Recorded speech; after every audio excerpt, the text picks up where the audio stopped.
Hello, everyone. Welcome to the third Southern Africa WomenLift House Speaker Series, and thank you for joining us. I am Akhona Tsangela, and I am the Southern African Director, as well as interim in East Africa, and extremely excited to be moderating this session. Please feel free to put in the chat who you are and which country you are based in. We would love to connect and get to know you. So at WomenLift Health, we are committed to expanding the power and influence of talented women in health, enabling them to lead with impact, strengthen health systems, and advance health equity. So this platform really offers for a place for rich conversations with women leaders who are shaping health and development. Leadership is not a one-size-fits-all journey. Women across the health sector bring diverse experiences, perspectives, and strengths that are crucial to creating more equitable systems. By bringing together leaders at different stages of their professional journeys, this speaker series really will elevate the power of dialogue, reflection, and shared wisdom. It is through these collective conversations that we build a stronger and a more inclusive future for leadership. On this Women's Month in South Africa, the conversation will really center on the lived experiences of our women leaders, unpacking the complexities of leading in public health, advancing equity, and influencing systems from different vantage points. And so the dialogue today will explore the importance of intergenerational and diverse leadership perspectives, strategies for advancing gender equity within institutions and systems, reflections on leading with values through political, institutional, and funding shifts, insights and advice for those at different stages of their leadership journey, but most importantly, lessons from Dr. Moeti's rich legacy and how they resonate with emerging and current leaders. And so let us get to it by first introducing our panel today. And really, they both, in their own right, don't need much of an introduction. It is an honor and a pleasure first to introduce Dr. Moeti, a globally renowned public health leader, a trailblazer in global health governance. She made history in 2015 when she became the first woman to serve as the World Health Organization Regional Director for Africa, a position she held with pure distinction for nearly a decade until 2024. During her tenure, Dr. Moeti guided the region through some of its most significant public health challenges, including the Ebola outbreak, as you may all recall, and who can forget the COVID-19 pandemic and complex humanitarian health crises. Widely respected for her transformative leadership style, Dr. Moeti brought a renewed focus to gender equity, health system strengthening, and regional ownership of public health priorities. Under her leadership, WHO Afro strengthened its capacity for emergency preparedness and response, made strides towards universal health coverage, and expanded vaccination efforts, including Africa's critical role in COVID-19 vaccine rollout and malaria vaccine introduction. Dr. Moeti's advocacy consistently centers on inclusive and intergenerational leadership, recognizing that sustainable health outcomes are inseparable from equitable and representative decision-making. She has mentored and championed countless young professionals, particularly women, and has worked tirelessly to amplify African voices in global health spaces. She remains a passionate advocate for dismantling patriarchal barriers in health leadership and advancing the participation of women at all levels of influence. Dr. Moeti, a great honor to have you on our panel. Laimi, of course, or Dr. Ashipala, is a seasoned healthcare professional, as well as a proud current cohort of the WomenLift Health leadership journey in Southern Africa. She's also an alumni of the Kofi Annan Global Health Leadership Fellowship, led by Africa CDC. She has a solid foundation in clinical and public health. Starting in 2011, Laimi practiced clinical medicine before transitioning to leadership roles, including being a director or commissioner for health at the Ministry of Safety and Security in Namibia, where she led policy development and donor-funded HIV programs. Currently at WHO, she leads efforts to combat non-communicable diseases through population-focused, cost-effective policies. Also an examiner and lecturer, Laimi blends technical expertise with advocacy to improve global and community health outcomes. Again, welcome, Laimi, and thank you for joining us. And welcome, ladies. And it is a complete pleasure to have you join today. And thank you for accepting our invitation to have this conversation through Women's Month in South Africa, which is a commemoration of the historic march of over 20,000 women to the Union buildings on the 9th of August, 1956. This was a march actually that protested against discriminatory pass laws that restricted women's movements. And therefore, this month in South Africa, we also acknowledge women's contributions to South Africa's liberation struggle and their ongoing role in society and the economy. So before we dive into the depth of professional journeys, would like to begin on a more personal note. If we were to ask those closest to you, your friends, your family, or longtime colleagues, to describe you to a stranger, what do you think they would say? So Dr. Moeti, let's just start off with you. Okay, thank you so much, Akhona. Good afternoon, a very warm good afternoon to everybody who's joined this conversation today, women, and I hope some men as well, because this is important for us across those barriers. Thanks so much for making this opportunity, Akhona. So how would people describe me? I think, they'd say that she's very simple. She's very open. She's very optimistic, because I think those are the kind of core characteristics of NCD Moeti as a person. Just to get it out of the way, I think they would also say she's a workaholic, and that's something that I need to do something about. And owe a debt to everybody in my family, my friends, but one of my strong characteristics is really to make space, simplify things for everybody. I guess I grew up in South Africa at a certain moment in time during apartheid, transitioned, went somewhere else. So started to understand as a child, watching, listening to the radio, reading the Post newspaper, that equality is very important. And I had parents who were following that very closely as well. So it got into my being from an early age, before my teens, that to be equal is very important. At that time, it was about race. So it's part of what I believed and have practiced as I've gone up in the system in the UN. I'm also somebody who loves to connect beyond hierarchy, collaborate, work together. I think they would describe me as somebody who likes to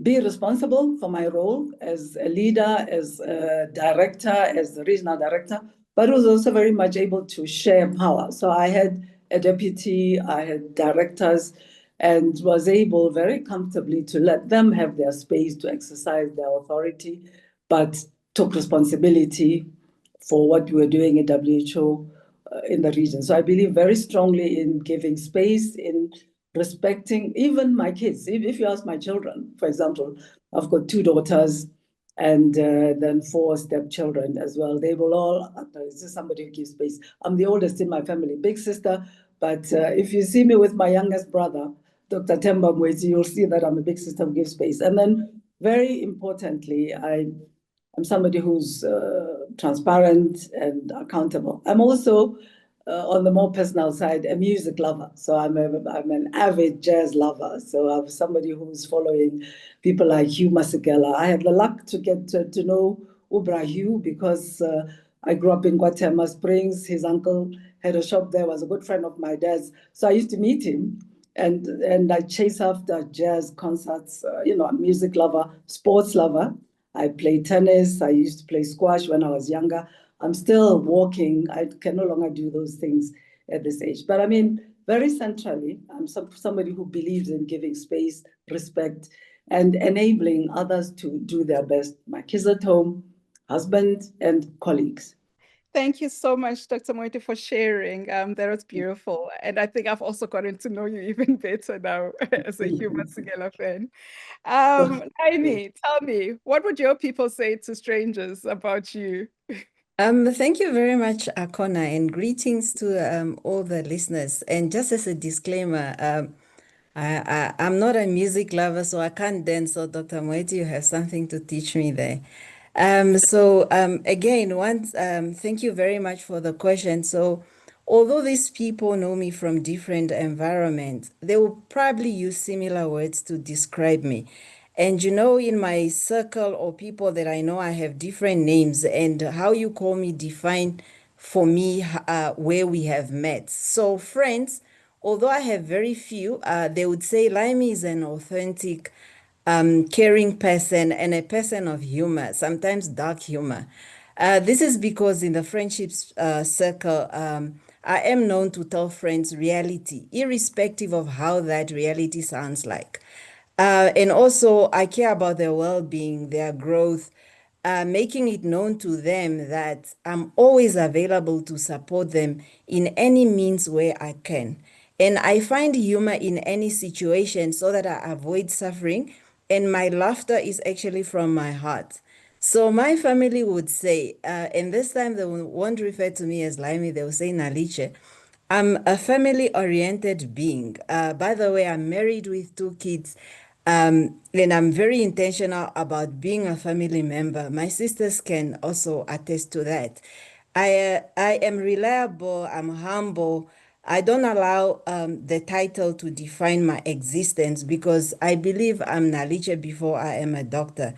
And I'm hardworking, and beyond professional work, I spend some time caring for my plants. I have plenty of plants.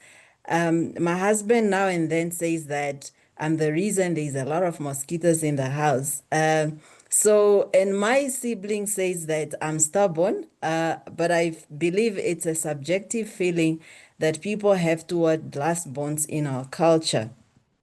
However, my longtime colleagues will then refer to me as Dr. Ashipala, and they will find me as visionary because my work is goal-oriented for the betterment of the nation. I do things for the nation that I serve, not for myself. I'm dependable, and I'm sure, I hope my boss is logging on, that if you delegate work to me, you consider it meticulously done and it will be done on time.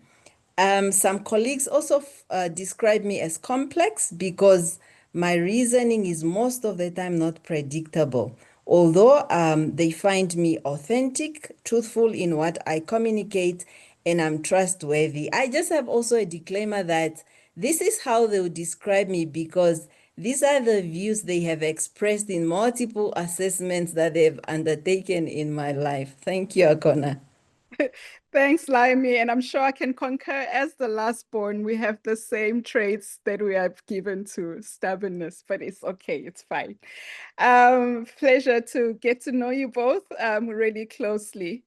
So now to the next question around really looking at leadership. Dr. Moeti, diversity across generation, geography, race, and gender enriches leadership and systems transformation. So what are your thoughts on the importance of intergenerational and diverse leadership? How has this played out in the institutions that you have worked in or have led? Okay. First, let me say, did I say I'm a firstborn, by the way? I'm talking to 2 lastborns. Okay, great.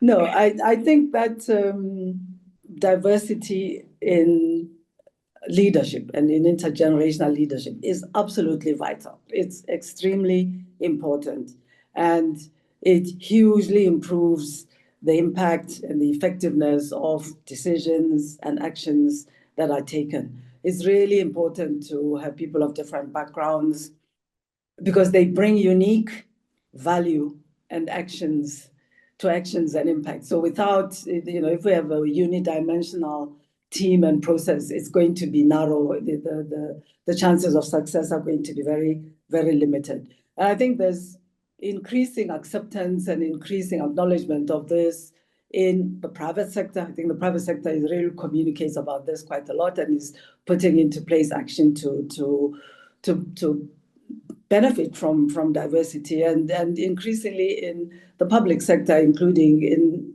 governments and in international organizations. And where we are today in terms of population structure, development, technologies that are available, I think is even more important than before. So, we're used to a system where people work their way up by being promoted. So you find leadership that is mostly male and older. And that's very much the situation that I would say still in many institutions, certainly in the UN. That traditional culture is still very much in place.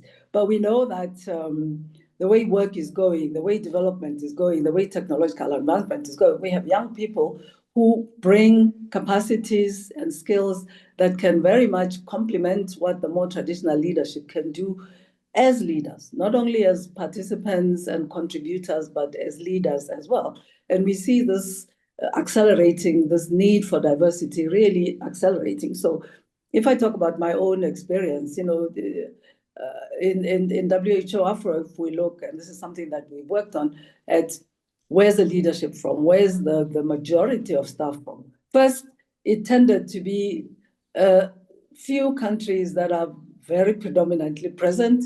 And at the other end, and I have to say my own country was at that other end, Botswana, are some outliers where you find very, very few people from this country. There's sort of language diversity that's needed. Profiles, gender at the leadership level is very much an issue that needs to be diversified. So I've had the experience of a very intentional strategy of looking for a leadership that's more diverse in WHO. And my experience has been that it really needs to be intentional. You need to state it, you need to communicate it, you need to communicate it through the system to your fellow decision makers who make decisions about, selecting, appointing people, and very importantly to the staff as well, to the prospective candidates. Because one of the things I observed was that very often our women colleagues were quite hesitant to aspire to a certain position. People felt that, no, I'm kind of not good enough. So it had to be very explicitly stated that we need you. You have certain skills that somebody of your language, somebody from a country with your experience, definitely somebody who is a woman can make a difference. So, and it did make a difference. It also needs to be followed up, monitored, evaluated, communicated about. So it's not only the talk. There needs to be guidance on how it is to be implemented, agreed with the system at all levels, and there needs to be monitoring and sharing of how it's going.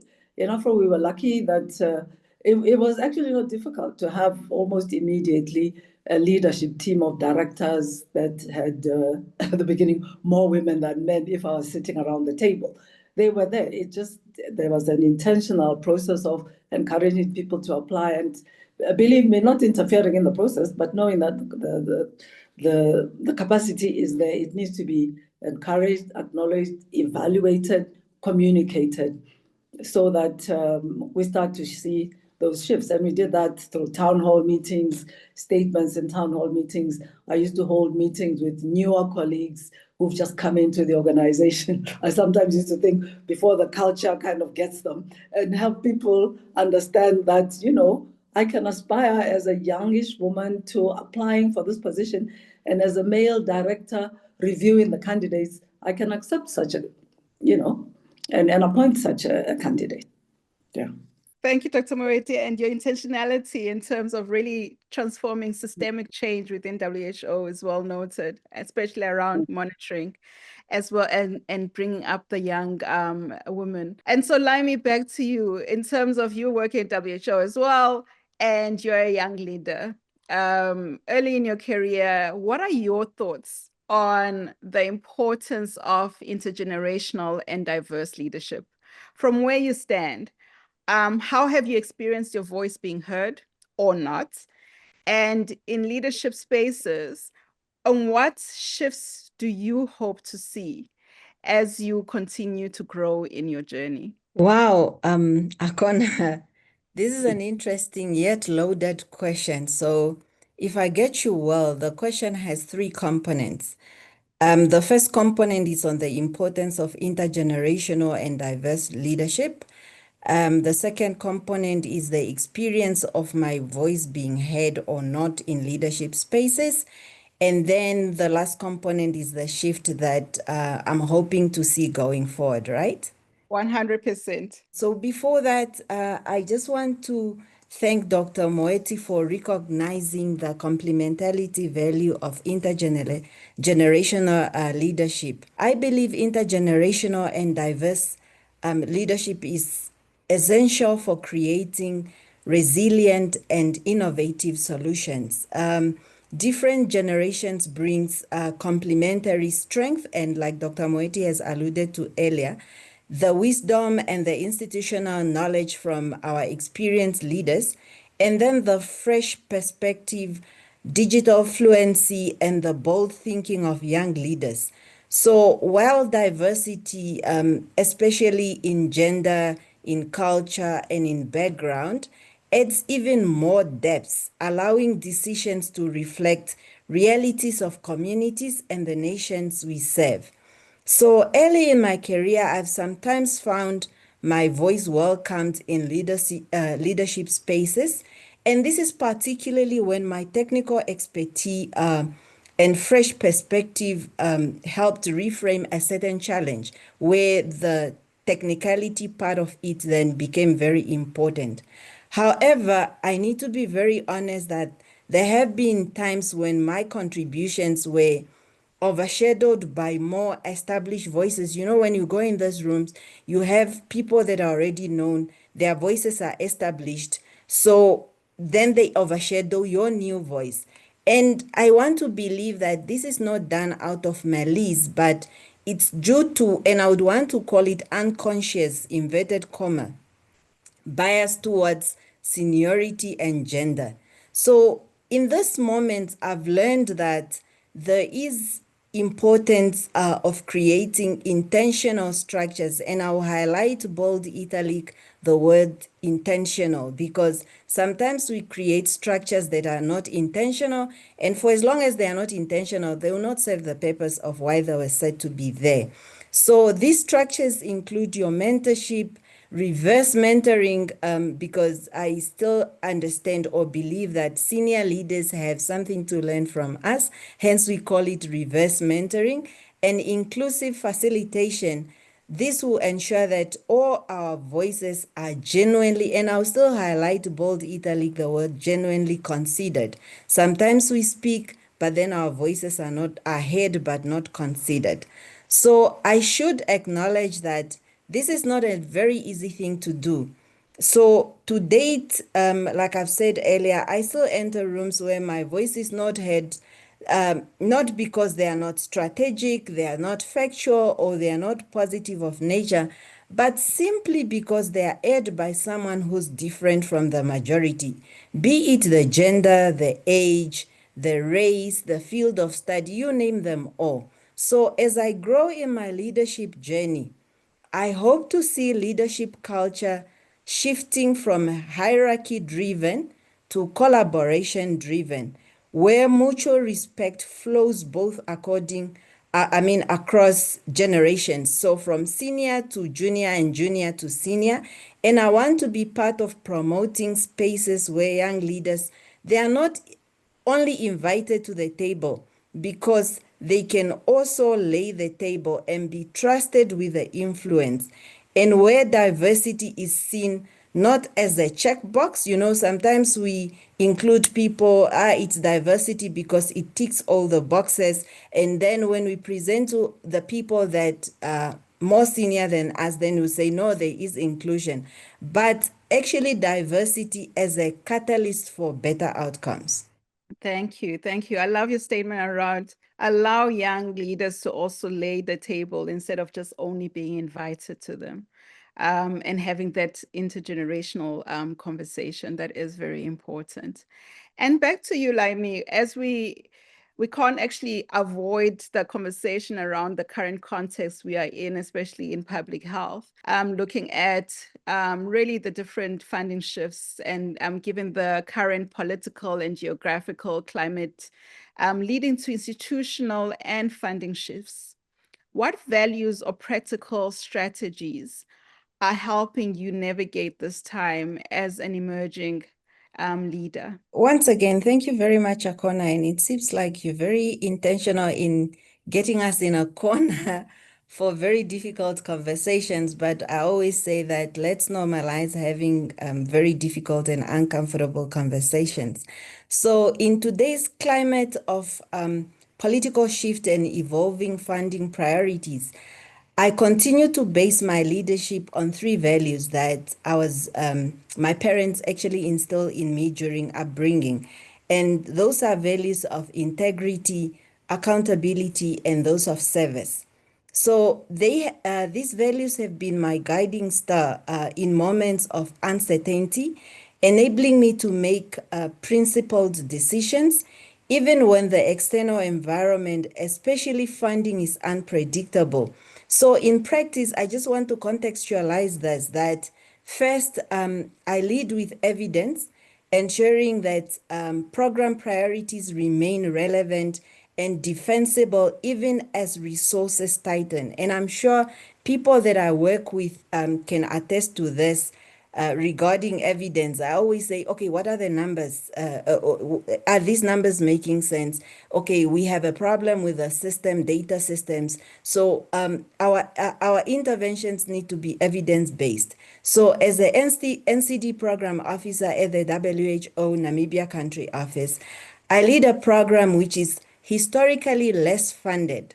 However, this has led me to coming up with innovations in resource mobilization, both technically and financially, from the two upper level of the organization, and then also to external stakeholders to ensure that national priorities are supported, which in turn contributes to global targets.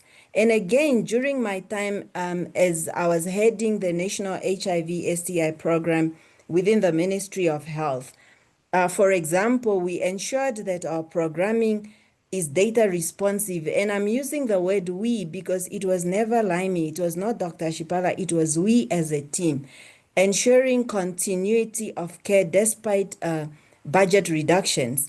And then second, I believe in cross-sector and cross-border partnership, recognizing that in constrained environments, collaborations then become not a difference between survival and stagnation.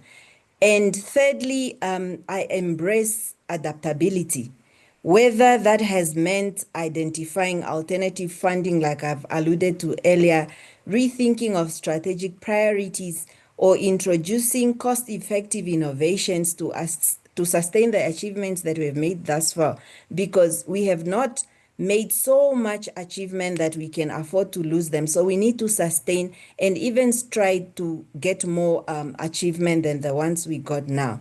So in all now, these experiences have taught me that uncertainty is not solely an obstacle. It's also an invitation to innovation and to strengthen our existing systems. So by holding firmly to the values that my parents brought me up with, while I remain alert in my approach, I've then been able to navigate complexity without losing sight of my broader vision, which is ensuring that the programs that I lead continue to serve the people who depend on them the most. Great. Thank you. Thank you, Laimi. And yes, definitely challenges should not always be viewed as obstacles. Dr. Moeti, I mean, you've gone through the bush and led through similar transitions in the past. What values guided your approach to resource mobilization and sustainability? And what advice would you offer to leaders facing these challenges today? Thank you. Thanks very much, Laimi. That was an amazing summary. Thank you. I think if we look at the current context, if we start where we are now, so post-pandemic, the post-pandemic recovery happening globally, and the challenges that our region is facing to economically recover from the pandemic, and then in a context of growing wealth inequality overall at the global level and within some countries. I know that some countries, Asian countries, for example, there's kind of catch-up happening. The inequalities are lessening. But certainly in our region, there's still significant. And if you look internationally, they really are significant. And then there really is a recognized reduction in international aid in that traditional pattern and format of international aid, and stronger connection to national political interests and priorities of the traditional donors. That's kind of shifted the landscape. And that's not talking about the latest changes that are happening on international aid, some of which have been extremely dramatic. So what are the values that I hold to in looking at mobilizing resources? First, I think despite the changes that are happening, we still, as humanity, have a shared global interest in the good health of populations everywhere. Because whatever else is happening, we are living in an interconnected world. We know that people can travel from one part of the world to the other even faster, dramatically fast now. And whatever has been happening at the political level, this continues to be a concern where we share the risks, and therefore it's a good idea to share the resources that are invested, even if the systems for making this work in an equitable way need improvement. And this was very much demonstrated by the COVID-19 pandemic and some of the mechanisms that were put in place in order to share the resources, because we share the risk. I go back to equity, which is a very central principle in my belief system and in my actions and everything that I do, as a central value in terms of how to mobilize resources, what to prioritize, who to prioritize, what areas, what problems, what diseases, what aspects of action, including the systems that are going to be used to invest in, so that we address the most vulnerable people, have the impact that's most needed in order to make the difference in the health status of populations in countries. So I think this is extremely important. I also believe very much in evidence and data as part of the contribution to the decision making, because sometimes you have to prioritize in terms of where to invest, who to approach for that investment based on their interest. I believe very strongly as well in demonstrating results and being able to show results and investing in the systems that are able to show results, because quite often that's not part of the investment across various disease programs. And we see data systems, some of which are well established and are able to show quickly, and then others where, I've set myself as a regional director explaining to partners and listening to my staff explain what have we done, what have we achieved, and occasionally said, yeah, that's sounding like a novel. Is this a story, or is it based on data? So I do believe in investing in data. Equally, it's very important while we are looking at impact equity to also consider efficiency and to invest in ways of working that are efficient. In the current context, one of the other emerging beliefs that I have is in making making connections between different program areas, and in really having a more person-centered approach to investing in health. Because here you will have the intersection of different problems, health problems, different diseases around a person. And what we need in order to get more out of the investment is to combine the resourcing around the person in such a way that it achieves some synergy, and it reduces the fragmentation and the absolute inefficiency that exists in the reporting that particularly governments have to do to partners. So we have to connect all of these. We have to address as well the determinants of health, not just the outcomes, and invest in those determinants of health. Gender is one, since we're talking about gender. If we look at who is most vulnerable, what's driving that vulnerability, we need to look at those and work with partners outside perhaps of the health sector who can play a role in addressing those underlying drivers of illness. Secondly, diversification. Clearly, we have been, if you look at public health, global health, there have been a few mainly public governments that have been the biggest donors to health. I think now when we started to work on this in WHO Afro, diversifying in terms of geography, the sources of funding, we have gone to other regions, to the Middle East, and have been able to manage partnerships there, diversifying as well into foundations, high worth individuals. And I'm very happy to see there is a lot of giving being demonstrated by some of the high worth individuals now, some of the foundations, and even the private sector, ensuring that we also address the private sector for their resources. Of course, here it's very, very important that we also ensure that the financing goes in the direction of the equity that we regard as a central principle in terms of investing in health. Brilliant. Thank you. So many nuggets, so many nuggets. To our people who are listening on LinkedIn Live, please feel free to put in the chat any questions that you may have. I'm going into the last question so that we can enable all of you to also be able to engage and interact with Dr. Moeti as well as Dr. Ashipala.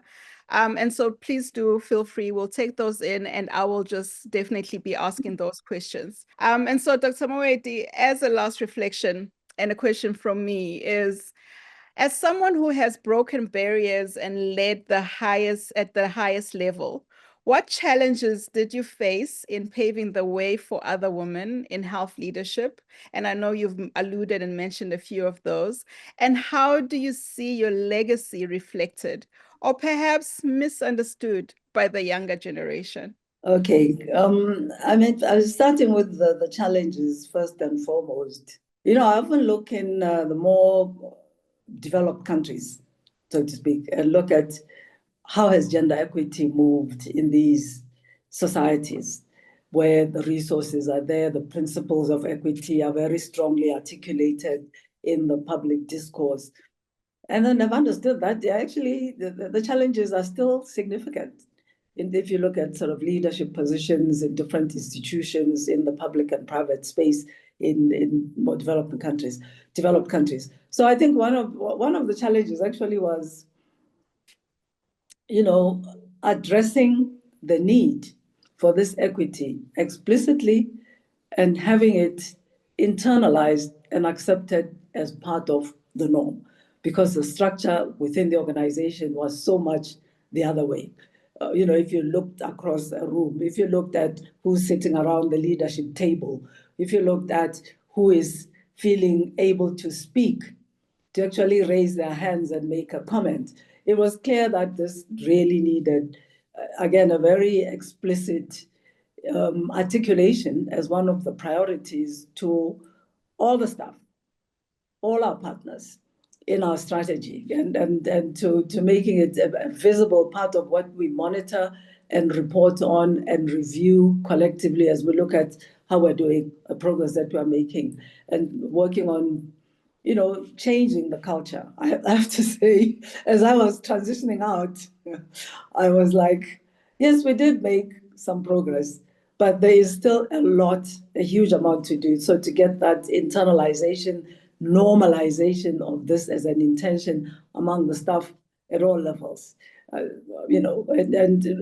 I have to say one of my experiences, not to take up too much time, when I introduced this program of our UN volunteers, because I understood that we need a pipeline. the way in which senior people are appointed is very much from inside the institution. And we need to expand and make people understand that there is legitimacy in appointing women as well. So we need that pipeline of people who grow up and get known in the institution. So we had a partnership with the UNV. I will never forget one senior colleague saying, "Oh, it's great that there are all these pretty young girls in the cafeteria now." I wanted to murder him, and I'll never forgive him, although it's somebody with whom I worked very well. So normalization of women leadership, women in senior positions, and being very explicit about it. I think it was one of the challenges, and getting it accepted in the day-to-day way of working, and not only in the meetings and the speeches, because then you see the result in the decisions that are being made. In recruitment, for example, I needed, as a regional director, occasionally to review, I have to approve the selection of people. I sometimes had to go back to the list of applicants for a job to see were there any women here. Who were the women? How did they drop out and not end up in the short list? And then advocate with my colleagues and insist with the directors, the senior staff, the human resources staff that we all need to, work towards this objective, use the same standards and norms, and be monitoring together how it is emerging and be reviewing collectively why it's not working. So, and then very much enabling the women colleagues to feel that they have the right to be there. And then secondly, the workplace also needs to create the conditions whereby women are able to take up senior positions, because we know that the multiple roles that women play in families are a disadvantage. I can't tell you my own story of having to leave my 2.5-year-old child to go and study to specialize. So this needs to be in the policies and the implemented policies of organizations as well, in my view. Yeah, thank you. And building really systemic change again is very important. Absolutely. And thank you for that.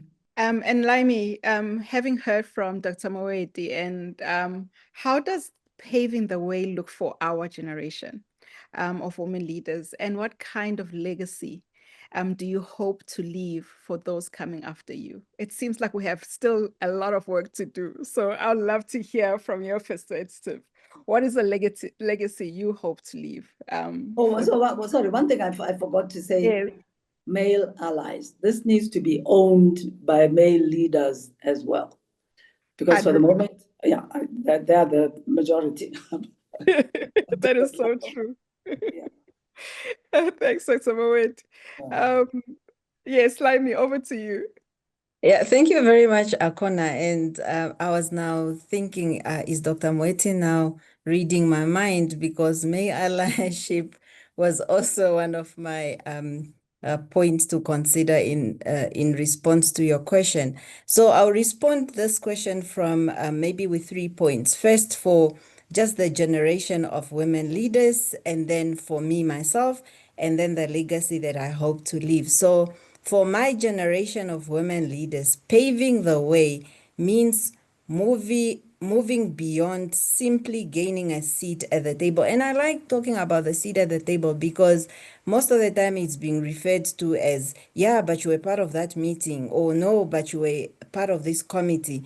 But it's about actually reshaping the whole table itself. So the mere presence of someone in the room doesn't necessarily mean that, no, we have made space for them.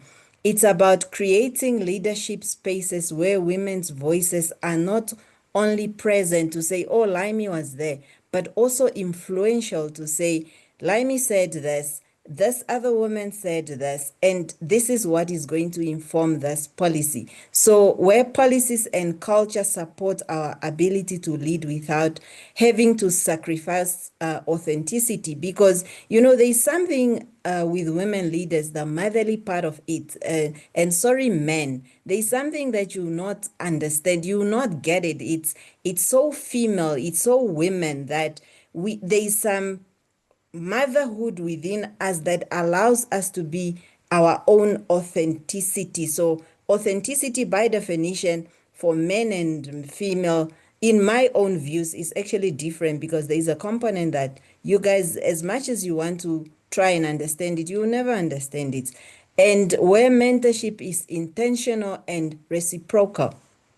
And then for me, it involves leading by example. So advocating for evidence-based, inclusive decision making, intentionally and genuinely mentoring young women to step confidently into leadership roles. Sometimes as women, we are given leadership roles, but we lack the confidence. We have the imposter syndrome from historical acts and historical beliefs, and we want women to step in these roles with the confidence, with no imposter syndrome, and actually with less intimidation, and not to allow men to say, oh, she's vocal, she's stubborn. Let them call us names, but that should not step on our confidence.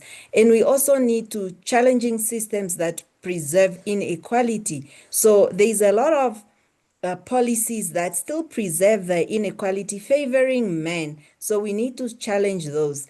And also for me, it means being visible in spaces where women are underrepresented. So to all women here and to all women listening in, and those that will listen to this recording afterwards. So if you are in a space where women are underrepresented, so please make sure that other women are visible. You speak on their behalf in such rooms so that our presence becomes a norm and not the exception.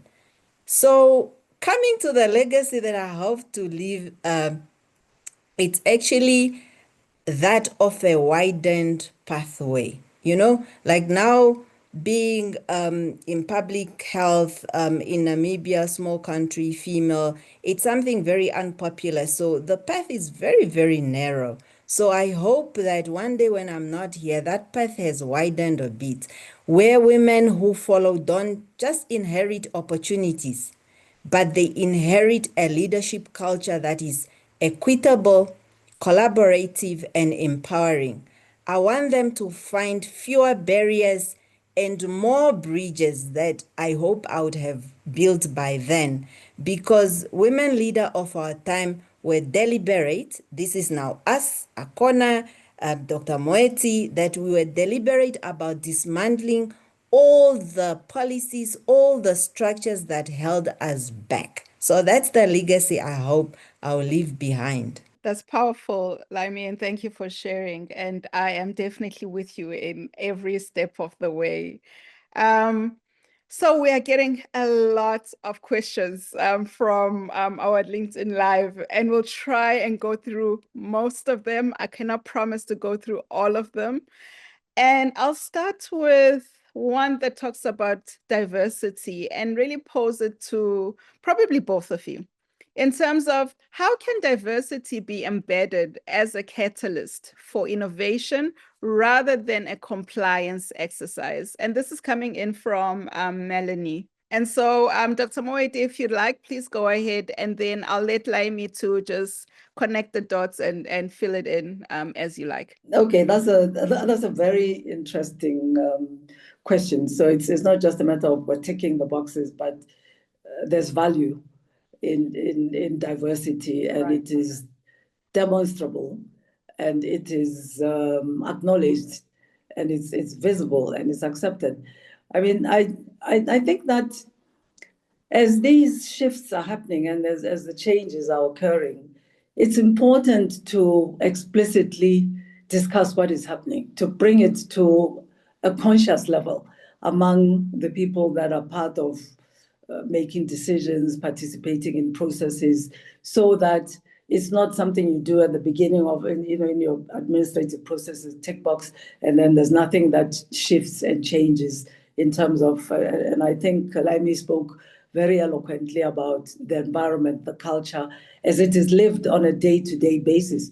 Because when it's lived and it's recognized and it's acknowledged and it's discussed, then hopefully it's internalized and people start to believe in it and, use it as a value, as part of the way of working, part of decision making, part of the interaction, and part of the recruitment, and enabling women to feel that their voices are heard, their opinions are important in the way that systems are managed. So I think that's what needs, that explicit, intentional on an ongoing basis, not only when we're looking at where are we with our data, where are we with our statistics, but, and highlighting the importance of the gender equity, the contribution of different types of people in an institution. I think it needs to be much more, a day-to-day part of our conversation than when we are reviewing, evaluating formally and having to account, in my view. It needs to be a lived, day-to-day, accepted value that we translate into decisions and action and investment. Very true. Laimi, would you like to add to those reflections? Yeah, not to dilute, in some instances we need to respect a bit of seniority. So not to dilute what Dr. Moeti has mentioned, I fully concur with the points that she has brought forward.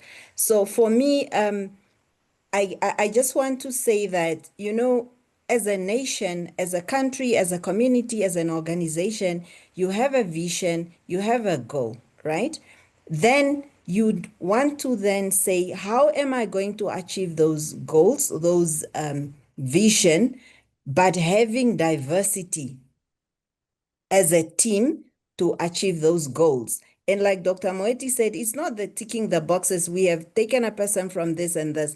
Is then to say, when you look at the qualities that you need to achieve those goals, those vision, you then include diversity, but it's in terms of capacity, not in terms of just being one of them. So you need to make sure that your diversity, as much as we preach it here, is diversity with capacity. Thank you.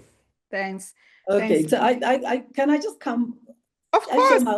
I'm going to share my own experience on this because I have, on very many occasions, when, as I said, this reviewing of shortlists that are presented for approval and of recruitment had to look and say, if I look at, and sometimes it was people with whom one was familiar, because some of the recruitment takes place internally.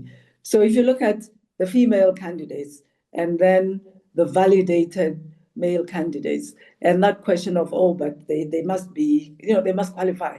They really need to be competent. They need to be experienced. My experience actually has been that there is almost a myth that you have to explain and justify if it's a female candidate. If it's a male candidate, they are there in large numbers, they are competent. So the number of times one has had to say, really, if you look in depth at the profiles, I'm not convinced, let's go back.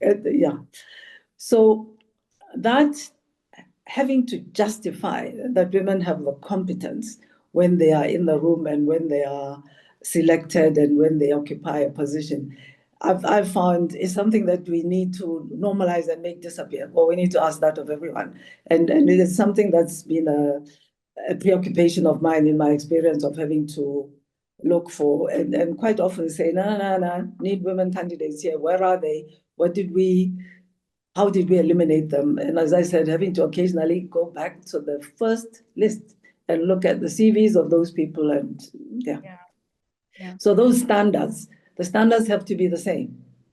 Yeah. In my view. Thank you. Thank you, Dr. Moeti, for sharing that, because even when they have actually been taken on into that role, there's studies that have even shown that 76% of performing women, high-performing women, are actually given more negative feedback compared to just 2% of their male counterparts. And so it's really about the mindset shift as well. As we take this woman in, we make sure that we equitably rate them according to their male counterparts. And so on another personal note, because I know, Laimi, you brought in imposter syndrome and the likes, but Dr. Moeti, I think our listeners are really interested in terms of your experience around what about inferiority complex and imposter syndrome? Did you ever feel this as a leader? And what's your advice to a young female leader amidst high hierarchy teams? And this is coming in from Veronica Aguirre. Yes, I know that there's a lot of reference to this. I might have been helped by my family background. My mom was the eldest of 7 daughters, whose mother was widowed very young. So my mother grew up in a very female family, and I, as her oldest child, observed my granny. My grandmother was a teacher, although because she had children and my grandfather died early, she had to look after the children, but she became a farmer. So I grew up in this family of very assertive, bright, active women, mainly on my maternal side. So for me, it was normal. And, my granny in the community did things. She occupied a certain position. My mom also in her own career, my aunts. So I had the luck of emerging from this slightly extraordinary group of women. So I thought, no, it's normal. And I mean, I recall where I learned with my male counterparts when I was the HIV program manager. It was on one of the few women, as the pandemic was peaking, who was running an HIV program, going to a meeting, and I was the only woman there, was the program manager. That's when I learned to drink beer. So I was sitting with these guys that were drinking beer all the time, and I had my first beer at this meeting. But so it was being in those circles that it felt normal. But I do recognize that, yes, we need encouragement to feel the legitimacy of our capacity and our being in these spaces. And it needs then that we create that environment. The leadership does that. People are encouraged and supported to recognize their own worth and the legitimacy of the positions and the authority that they have. Yeah, true. Shared spaces. Laimi, would you like to add, or would you like another question? Because we have a lot of questions, but please go No, ahead. I can simply add to what Dr. Moeti said, that for me and for people around me, imposter syndrome is actually very real. And I can even share something very short. The moment the posters came out, the very first thing is, how do you feel being same panel discussion with Dr. Moeti? Already, like, and you'll be like, I feel normal, okay. And then and the good thing is that I think to go over the imposter syndrome is to realize very early in your career that you are where you are because you deserve to be there, not because you were pushed there. And if you are pushed there, then you might have a bit of imposter syndrome. But if you really think you deserve to be there, you need to constantly remind yourself that I'm here for a reason. I deserve to be here. No one can push me back. And most of the time, some of us that are like that, then we are framed as we are full of ourselves. Then I always say, if I can't be full of myself, I need to be full of who? I can only be full of myself. So just as a conclusion to say, you need to remind yourself that you are there for a reason. You are authentically there, deserving to be there. And whenever you have this imposter syndrome coming on, keep reminding yourself that you are here. Tomorrow you'll be even at a higher level, and you need to be there. And you actually realize that with time, as you continue affirming yourself, the imposter syndrome goes back, because they also say, no, she's just full of humility. But it's actually, we hide behind humility because it's actually imposter syndrome. Knowing it, knowing how to suppress it, finding coping mechanism, you just be fine. And Dr. Moeti, I'm looking forward to us having a beer. Sure. Moving forward around that, Laimi, is we have a question here from Xavier Bethet. I'm guessing one of our male allies who have joined the conversation. And he'll like to know, in what ways does your leadership style shape your day-to-day actions and the initiatives that you have led? Thank you very much, Dr. Bethet. And I have a disclaimer to mention here. He actually works for Institute Pasteur de Dakar, and I work closely with him. He has also been part of us signing the Memorandum of Understanding between our own local pathology institute, Namibia Institute of Pathology Laboratory, and their lab to advancing research agenda. And now I'm here thinking, why didn't he just ask me this at a personal level? But anyway, I want to say that I think my leadership style is, to start with, how do I put it? It keeps changing depending on the context. So sometimes I'm on the strict side, sometimes on the managing style, sometimes on the leadership style. So it depends on the context and the situation at hand. And I think shaping my day to day, you'd want to believe that day to day I can have different 3 4 different leadership styles depending on what I'm tackling with, and also that I don't really allow my style then to shape my day to day actions, because there is a professional side, there is a personal side, and they are not simply shaped by my leadership style. They are shaped by multiple factors. However, when it comes to then leadership, I always make sure that my leadership style is inclusive, is considerate, is promoting other people to air their views. And so it's not really a pinpoint type of, because she has this leadership style, then her day-to-day actions looks like this. So, but maybe because of time, just to say that my leadership style is based on the situation that I have at hand. And I also try to separate my professional from my private life. So you find that the person that you met in a boardroom might be somebody totally different when you're having a coffee with. So it doesn't necessarily shape my leadership, my day-to-day actions. Excellent. And clear boundaries being defined there. Love to hear them. Dr. Moeti, we've heard a lot about your hiring style as well, in terms of really having the intentionality of going back and ensuring that women were equitably selected or not.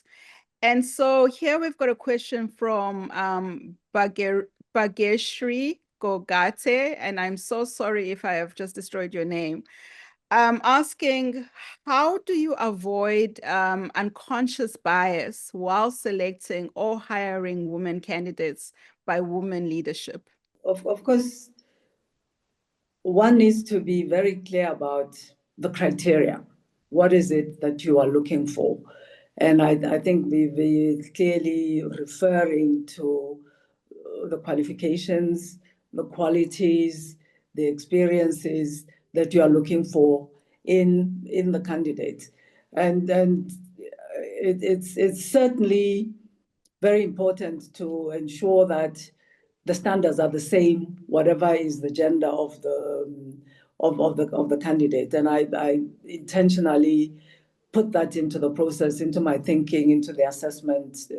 I mean, we have to acknowledge that, I think it's already been mentioned, that women as people, the way we're socialized, bring different capacities and qualities, which are complementary to those that might be found in men. And I think it's important to value those and be positive about those, because the fact of the matter is that we need those in the kind of leadership process in governments, in organizations, in programs, in countries. But I mean, one does try to make sure that you look at all the candidates, applying the criteria.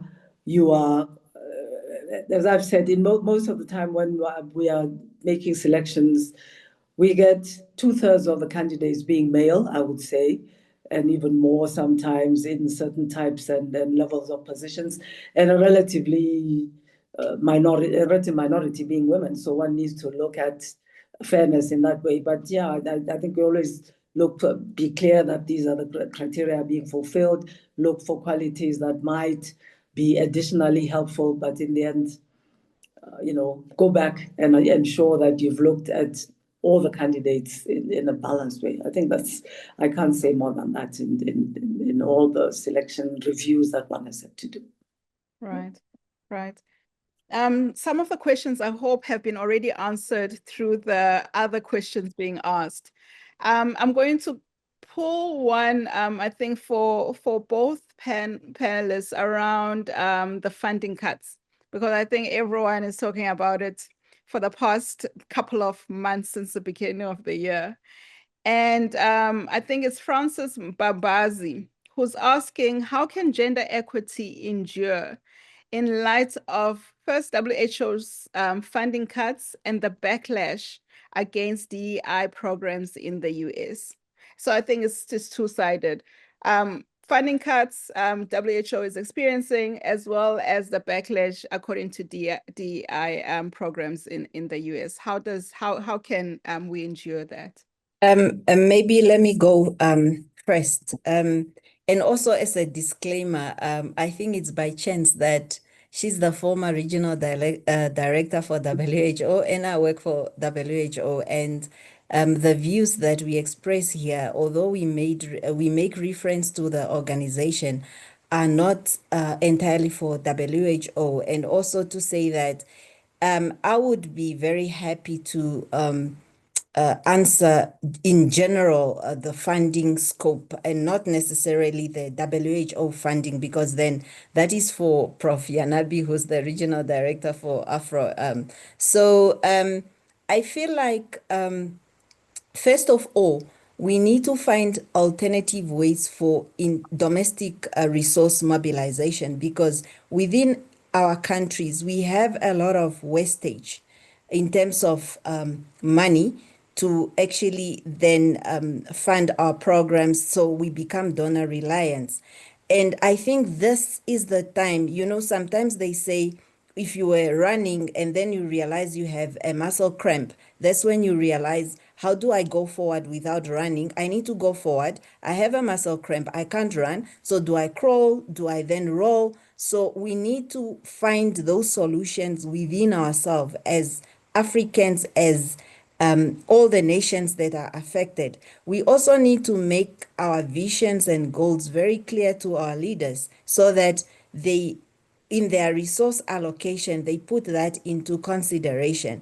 And this can only be done when we have evidence. Again, we go back again to evidence-based programming, to say, if you then go to a leader and say, look, here we have how many percentage of children that are malnourished, and for that, can we get this amount of money to support that, instead of just saying we need money for malnutrition, for vaccination, if we come out with data and we reduce wastage, I think as a continent, and I'll speak for the African continent, we can literally sustain our programs. And in terms of gender equity, I feel like if there is a $10 to be shared, instead of the 15 that was there, it shouldn't be at an expense of another gender. So we should still share within the piece of cake that we have, making sure that if we're doing that with the $15, we're going to do exactly the same with the $10. What we are saying is that we need to bring women on those tables, so that they complement the men that we find there, and they are influential and they are ahead. So the funding cut, it's something, but what we are saying is that even with those cuts, let's just ensure that there's gender equity in whatever we do, with the little sense that we have. Thank you. Thank you, Laimi. I'm very thank you for actually highlighting that disclaimer that none of you are speaking on behalf of WHO, which is very, very key and important. Dr. Moeti, over to you. What are your reflections? I mean, of course, I think the funding cuts have had a significant impact and have triggered a direction in terms of diversification, which had already started. As I'd already alluded, the reduction from the traditional donors of funding, the change in conditions are something that already been observed, and there were already efforts to broaden the sources of funding, including very much, and I'll reiterate what Laima said, internal funding in our countries. So I think that, and I've seen a very encouraging emergence of additional funders at the international level.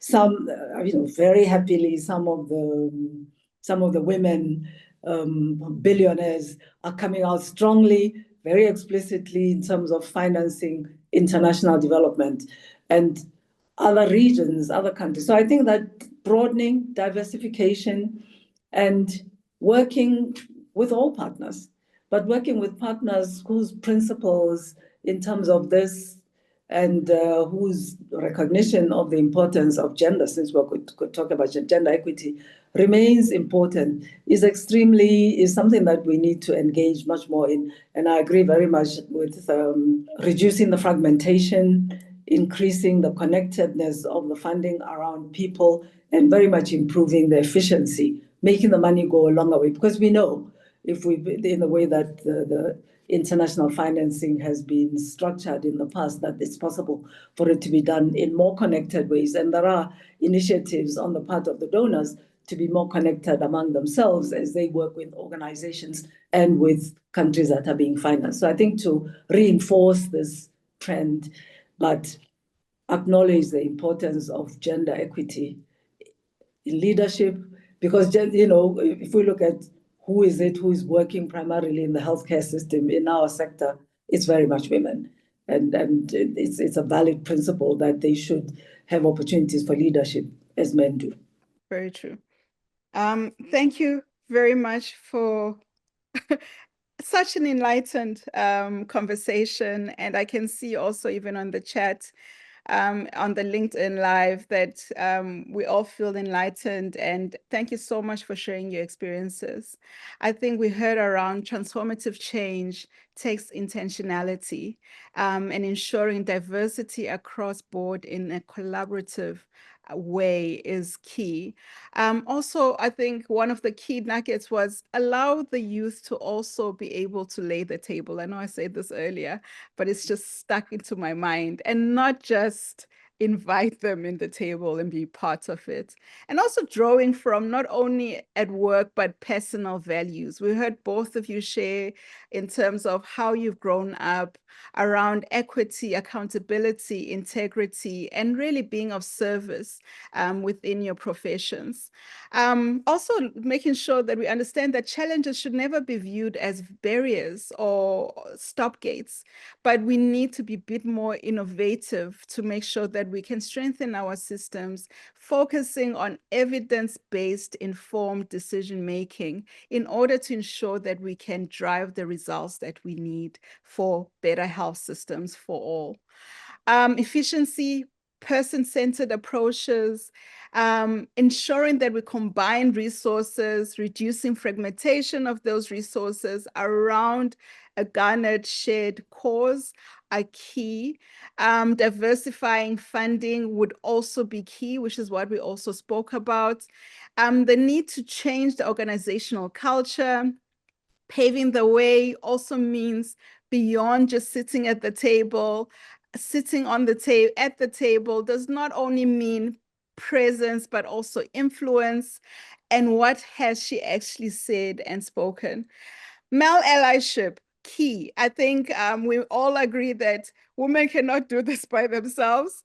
We definitely need our male counterparts to be with us at that gender parity table.